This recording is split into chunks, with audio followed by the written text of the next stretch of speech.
बिस्मिल्लाहिर्रहमानिर्रहीम। डिस्काउंट्स की दो टाइप्स होती हैं, ट्रेड डिस्काउंट और बल्क डिस्काउंट, और दूसरी होती है कैश डिस्काउंट।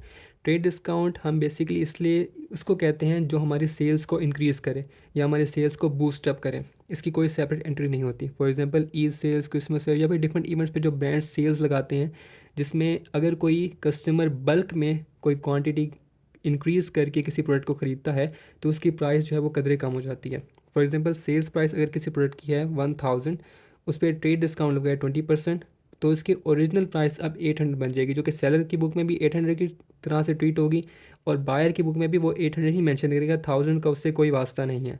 इससे हम कहते हैं कि इसकी कोई सेपरेट एंट्री नहीं होती, इसे हम 800 ही ट्रीट करेंगे। सिमिलरली कैश डिस्काउंट जो है ये लिंक्ड होता है क्रेडिट सेल्स से। क्रेडिट सेल यानी कि उन कस्टमर से लिंक्ड होता है जो हमसे कोई प्रोडक्ट ख़रीदते हैं उधार पर, और ये मोटिवेशन होती है उन कस्टमर्स के लिए कि वो पे कर दें अर्ली।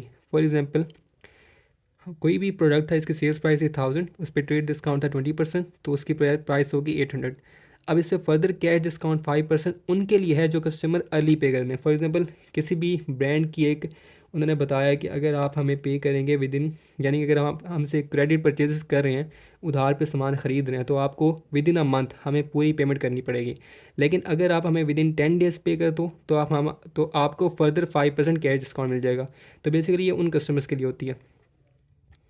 तो अब इसमें क्या है, डिस्काउंट 5%, तो 40 हम और माइनस कर देंगे तो 760 प्राइस बन जाएगी उन कस्टमर्स के लिए जो अर्ली पे कर रहे हैं। ये होती है according to expectations. For example दो तरह की एक्सपेक्टेशन हो सकती हैं बेसिकली। एक्सपेक्टेशन वन ये है कि हमने ये एक्सपेक्ट कर लिया कस्टमर जो है वो हमें अर्ली पे कर देगा, यानी कि वो कैश डिस्काउंट जो है वो अवेल करेगा। तो हम क्या कहेंगे, अपनी बुक में रिकॉर्ड करेंगे जो रिसीवेबल है, यानी कि जब हमने चीज़ें बेच दी तो हमारा रिसीवेबल क्रिएट हो। अब हम रिसीवेबल को क्रिएट करेंगे 760 से, क्योंकि हमारी एक्सपेक्टेशन ये है कि वो हमें अर्ली पे कर देगा। तो हम सेल्स को क्रेडिट करेंगे, इंक्रीज़ करेंगे 760 से। अब दो तरह से इसका रिज़ल्ट निकल सकता है, एक्चुअल रिज़ल्ट। उसमें ये हो सकता है कि वाकई उसने हमारी एक्सपेक्टेशंस के मुताबिक अर्ली पेमेंट कर दी। जब वो अर्ली पेमेंट करेगा तो क्या होगा कि कैश हमारे पास आएगा 760, तो हम उसे कैश 760 को डेबिट कर देंगे, और रिसीवेबल जो है हमारा 760 से कम हो जाएगा, उसे हम क्रेडिट कर देंगे। लेकिन ऐसा भी हो सकता है कि हमारी एक्सपेक्टेशंस के मुताबिक ऐसा हो जाए कि वो हमें लेट पे करे। तो अगर वो हमें लेट पे करेगा तो अब वो हमें कैश देगा 800, तो हम उससे कैश को 800 से डेबिट कर देंगे। लेकिन जो हमारे रिसीवेबल क्रिएट था बुक में वो हमारा 760 से था, तो हम उसे 760 से ख़त्म करेंगे।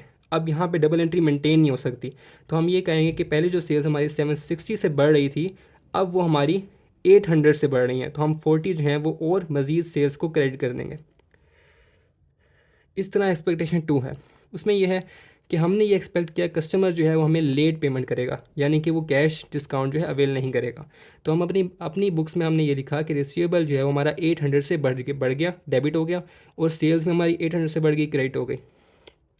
अब इसकी भी दो सिचुएशन हो सकती हैं एक्चुअल में, इसके रिजल्ट निकल सकते हैं। पहला रिजल्ट ये हो सकता है कि उसने वाकई हमारी एक्सपेक्टेशन के मुताबिक लेट पे किया, तो कैश उसने 800 दिया, तो कैश 800 से डेबिट हो गया, इंक्रीज़ हो गया। साथ जो रिसीवेबल हमारा बना था 800 का, वो 800 से क्रेडिट हो गया, डिक्रीज़ हो गया।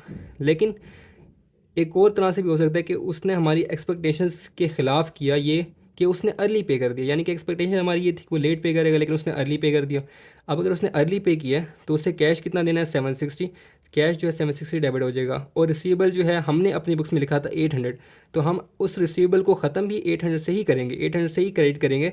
लेकिन इसको मेंटेन रखने के लिए हम ये कहेंगे कि पहले जो सेल्स हमने सोची हुई थी कि 800 से बढ़ी हैं, अब वो 760 से बढ़ी हैं, तो हम ये कहेंगे कि हमारी जो सेल्स हैं 40 से वो डेबिट हो गई, यानी कि वो कम हो गई। तो ये था सारा डिस्काउंट्स का।